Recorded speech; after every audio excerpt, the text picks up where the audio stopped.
This is the show dedicated to raising up the next generation of men of faith and character. My name is Mark Stanifer. Welcome to the Next Men Up. Well, hey guys, welcome back once again for another episode, and thank you for being a part of the community that's changing the world by raising up healthy and godly men. You know this, my name is Mark Stanifer, and I'm joined once again by my co-host, Josh Wilson. Hey, hey. Hey, hey. Good to see you again, buddy. Good to see you. This is like a couple together here in a short period of time. It's good. Yeah. Yeah, we kind of bounce around with different formats for the show. We're not a guest only, and we're not a Mark only, but I certainly enjoy the opportunities we get when we're here together and can see each other and bounce some of these topics off of one another. I completely agree, and I always enjoy having a conversation with you. Yeah, well, and that's what we're about, right? If you're just joining us, we are about creating a conversation, and hopefully this conversation grows and expands as we widen the understanding of what it means to be an authentic man and raise up the next generation of authentic men. That's what we're about. And so glad to have you along, man. All right. So there are a couple of, before we started recording today, we were talking about the English language, and we won't rehash that. But there are a couple of words in the English language that begin with the letter C.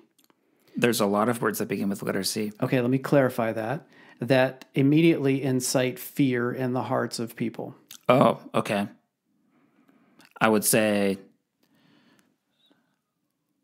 centaur might be one. Well, okay, so kind of that mythological vein. Yes, that's not what I was thinking. Okay. Something that's a little more in our day-to-day conversations, like cancer, for one. Cancer would be a big one. Not to throw a wet blanket on the fire here, but like when people hear the C word of cancer, that's legit. It's legit. scary. It's legit. Yeah. I would say probably another one would be change. Change. That's the other one. Okay. Now, we may not react to it the same way that we would to a cancer diagnosis or hearing somebody with a cancer diagnosis. But when it comes to change, boy, man, that there's not too many other things that generate that resistance, aka fear, in our lives so immediately. Would you agree? Yeah, I mean, uncertainty is always scary. Mm-hmm. I think that's why we try so hard to find concrete answers to things that may not necessarily have concrete answers available. Because it feels like it's creating some certainty, some structure, Yeah. Something to know. Yeah, so even if we come up with answers to questions that aren't answerable, the fact that we have some sort of structure around it gives us some stability. Yeah. Yeah, okay. So clearly, we have been through a significant amount of change in the last 6 or 7 months, right? That's an understatement. This is 2020. Yes. There have been a significant amount of events that have marked 2020, not the least of which is, here's another C word, COVID-19. Right. So in thinking about navigating through change, especially for dads, for fathers who are trying to be good leaders for their family in the home, there's a combination here of understanding how to navigate through change yourself, but also lead your kids through change as well. Yeah, I mean, I would imagine that so many kids are so uncertain about everything right now. I mean, even the whole back to school thing, on, off, how are we going to do this thing, that's got to be so disorienting and so stress inducing. We've got to find ways to help our sons navigate change. That's right.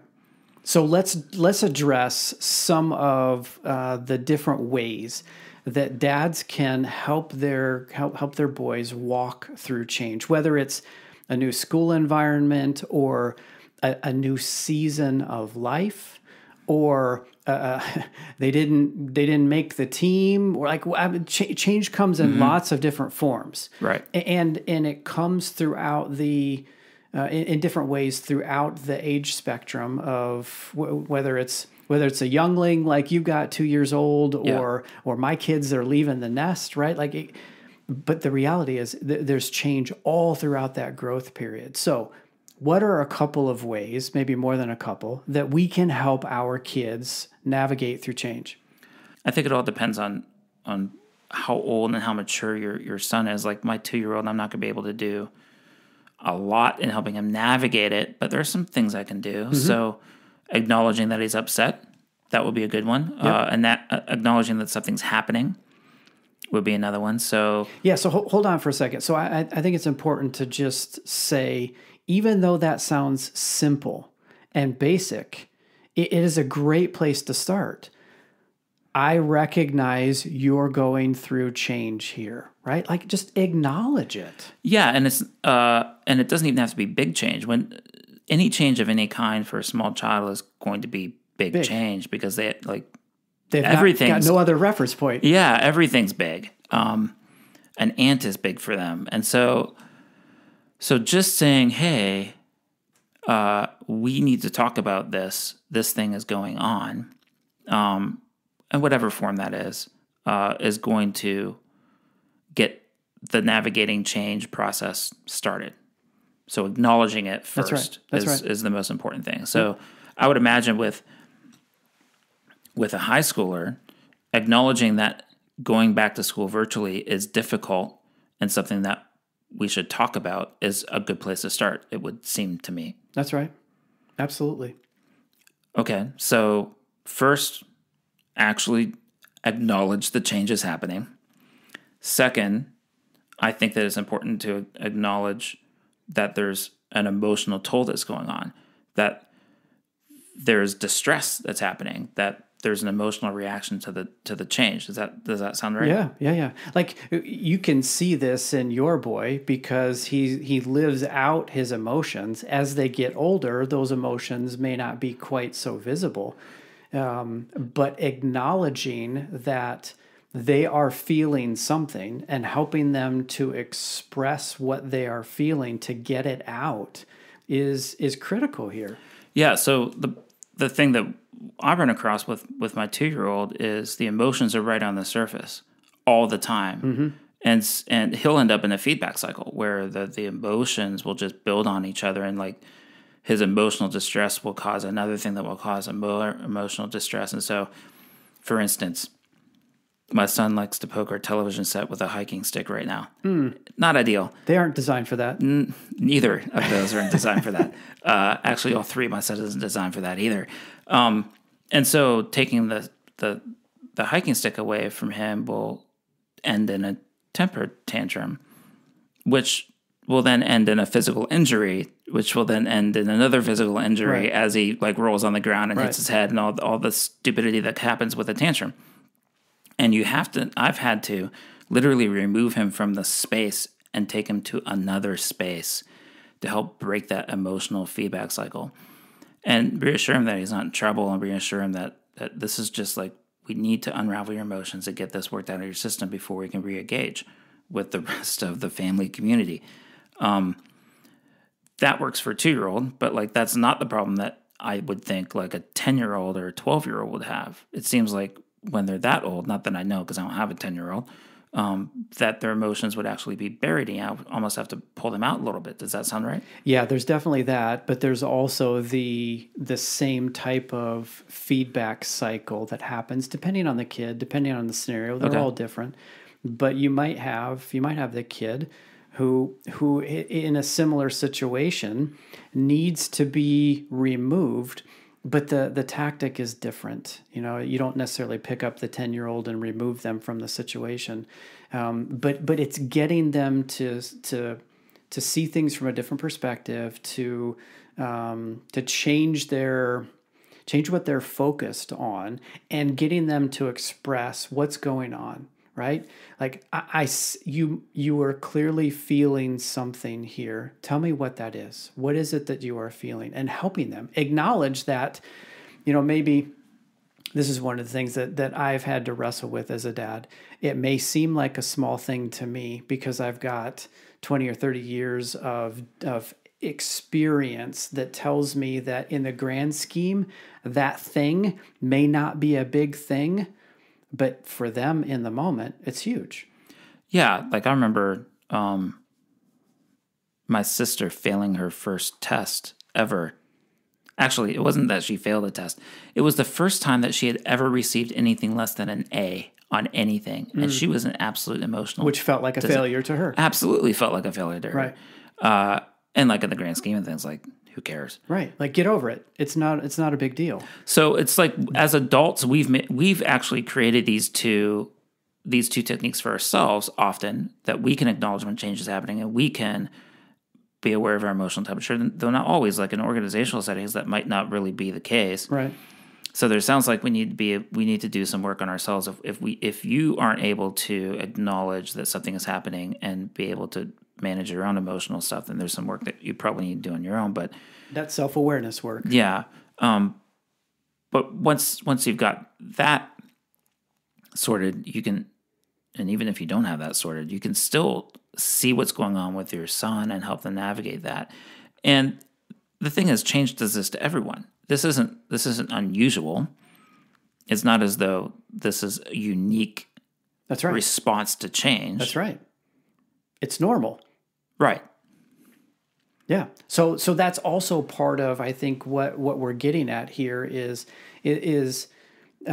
resist the temptation to just diminish what they're feeling because this is a small thing. Acknowledge it, affirm it, help them to express it. And also, when appropriate, just let them know, like, hey, this is normal. Not only is change throughout life normal, but the change that you're experiencing, you're not the only one.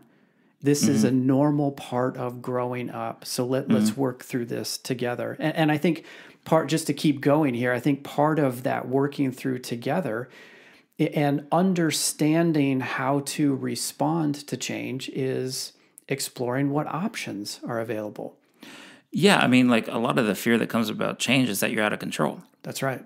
Things aren't the way they used to be. Suddenly you have to figure out a new path forward. And so by looking at your options, you actually regain some of that control and your ability to manage the change. Does that sound right? Yeah, but when you're distracted by what you're feeling or you're so focused on what happened, it's hard to actually see what options are available. So Dad, help your boy to see those options in how to respond to the change. Again, we're kind of talking generically here, right? But help your boy see what options and outline the options that are available. And that, I think, leads naturally right into choosing the next response, choosing the option that best fits. And we've talked about this before, but empowering your boy to begin to make that choice. Now, at 2 years old, you're going to have to choose for him. But at 6 and 10 and 12 and 16, gradually you can release the ability to choose to your boy. Help him through the process, but do less and less of that for him and enable and empower him to do more of that for himself. Yeah, you can't just stay with options. You have to go into actually choosing a path forward. That's right. Okay. So what if they make the wrong decision? Or what if the option that they choose, the option that you choose, ends up being an option that doesn't play out well? And what if you think you can see that coming before the choice is even made, right? Like how do you step in? Well, not only is change part of the learning experience, but making mistakes is part of our learning experience too. Okay. And I think the point here isn't so much the mistake as it is empowering them to choose and then affirming them for who they are, not based on the outcome, but who they are as a person, right? Like, we don't know what the outcomes are going to be of the choices that we're making, and we're making choices all day long. Some feel like we have more control over than others. But the reality is there's so much out of our control. And so You make the best decision that you have in front of you based on the information. Like these are, it's funny. You can see me look away here. These are the exact things that my boys and I have been talking about for a number of years. Okay. You make the choice that seems best at the time based on the information that you have, and you go forward with it. It's almost as though you're trying to live in alignment with your values, and you figure out what's going to happen after the fact. After the fact. Isn't that a part of living the adventure of life? Yeah. So as a dad, narrow this in a little bit. As a dad, the key isn't so much here, did they make the right choice, but did they make the best choice, and how are you affirming them through the process, letting them know that you are for them. Even if this doesn't work out the way you want, I'm with you. I'm by your side. I've got your back, right? I'm for you. And my for you-ness, if you will, is not conditional upon the outcome of the choices that you're making. Like we could go down, there's a whole path for us to go down there, but you see where I'm headed, right? Yeah, and to me it seems as though what you're trying to do is not necessarily to make the right choice as though there was only one right answer to a particular change that you're navigating. There might the goal is to avoid a series of negative, poor, bad choices that lead in bad places. Yeah. It's not necessarily to maximize, but to minimize. I would also say, adding to that, that the goal is to make that intentional choice rather than default into a reaction. Yes. So part of what you're helping your son with is to not default into that emotional feedback loop. But he's unable to do it at 2, right? So you have to interject and arrest that moment and do something different. You are making the intentional choice to not let him default. How do we do that at 8? How do we do that at 10? How do we help our boys at 13 to not default into just the reaction, but to purposefully walk into a response to that change? Yeah, I mean, that's what responsibility is, the ability to decide how you're going to respond. Sounds like a manhood quality that we promote here. It does. Yeah. Yeah. How in the world do you keep track of that stuff? I mean, to be able to think through all that stuff clearly while the emotions are swirling, to, a year down the road, be able to look back and figure out, like, did that work or did it not work? Why did I make the decision that I made? Like, how would you kind of help bring some thoughtfulness to the decisions that you're making? Yeah. So one idea that is used effectively and successfully by a number of people is a journal. Okay. Now, I'm not talking about a dear diary, which we often associate with girls, right? Yeah, that doesn't work for me at all. Right. It doesn't work for me either. But I journal in my own way. And so, Dad, what would it look like to give your boy a journal, to keep track of the experience or to keep track of what he's learned? Prompt him with a couple of questions, after a difficult situation, ask some of these questions like, what went well?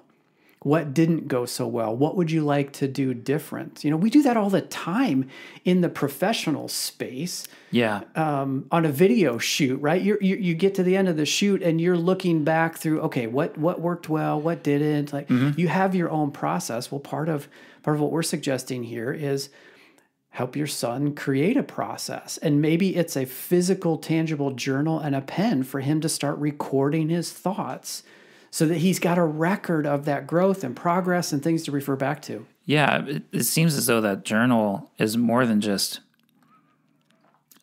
a decision, but it's actually the way that we manage change in life all the time. Yeah. That any decision that we're making, any change that we're going through, any ideas that we have, that's kind of the the role that journal plays, right? One of my boys was able to express himself so much more effectively in writing than he could in speaking. Okay. That's just how he's wired. And so for a period of time, there were letter exchanges between, in particular, it was mom, but mom deduced that he's able to process and record better, more effectively in writing.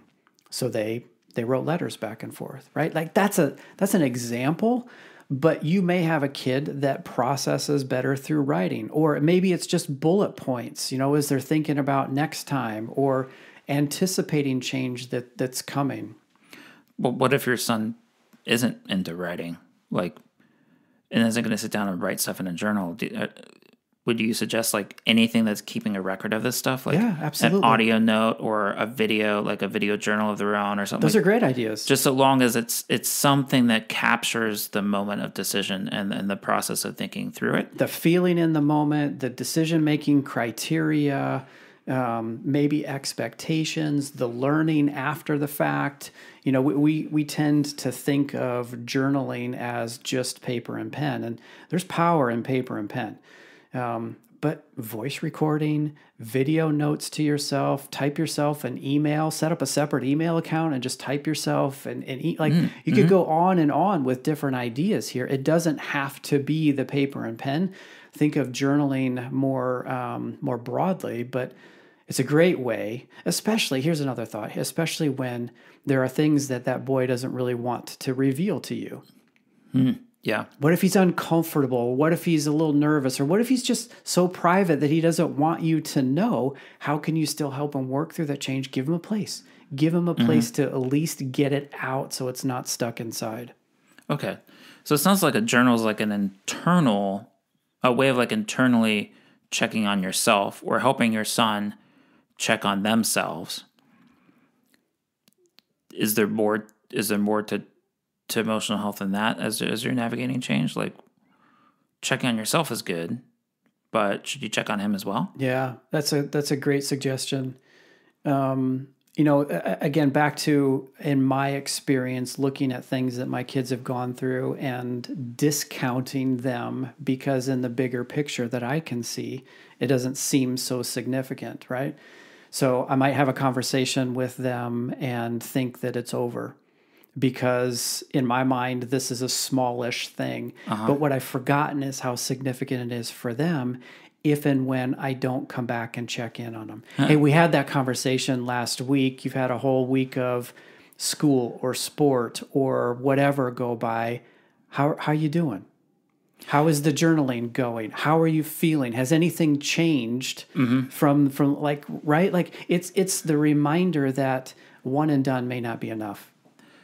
So as a dad, it seems to me as though we should be keeping journals of our own. If we're gonna be helping our sons manage change, which is the only constant is change, that we should probably be keeping a journal of our own. It might be worth writing down these seemingly insignificant conversations with our sons and putting them as part of our review process, that every week or every month or so that we go back and read through our own personal journal to see, is there a conversation that I need to loop back on that just didn't seem like it was important?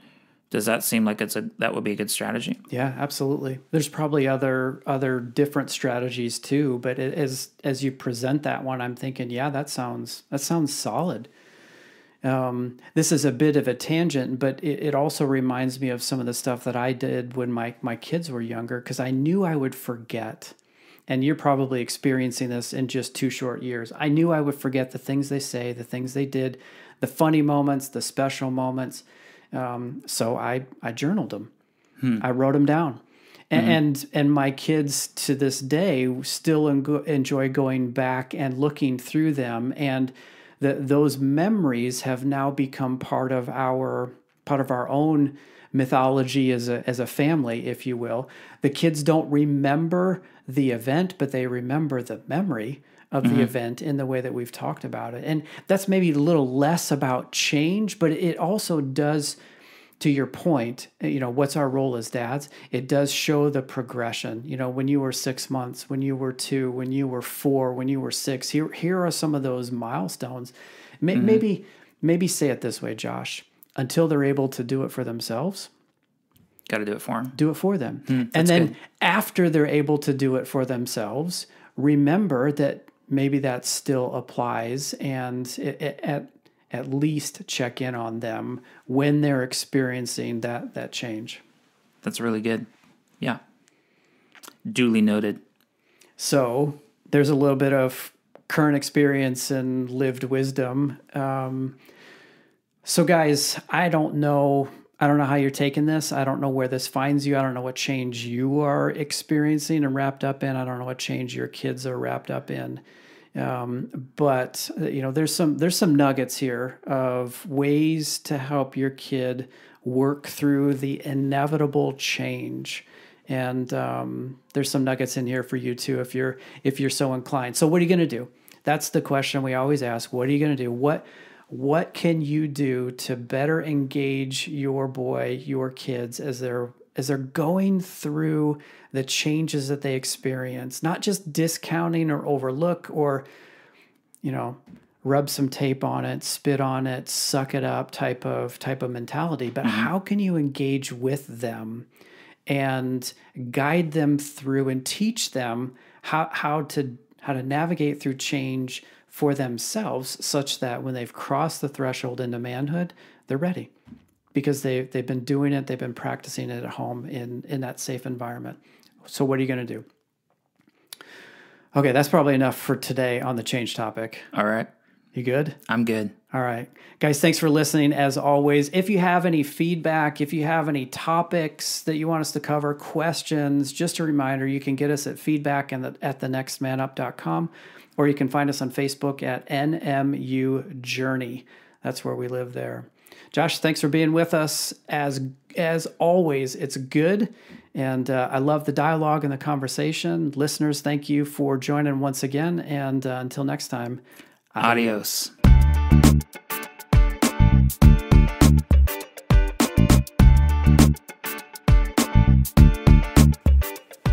Hey, listeners, thanks for journeying with us on this Next Man Up podcast. We would love to hear from you. Maybe you have a question or an idea, perhaps a topic for us to consider. If that's you and you want to reach out to us, you can get us at feedback@thenextmanup.com. That's feedback@thenextmanup.com. Again, we'd love to hear from you. Until next time, we'll see you later.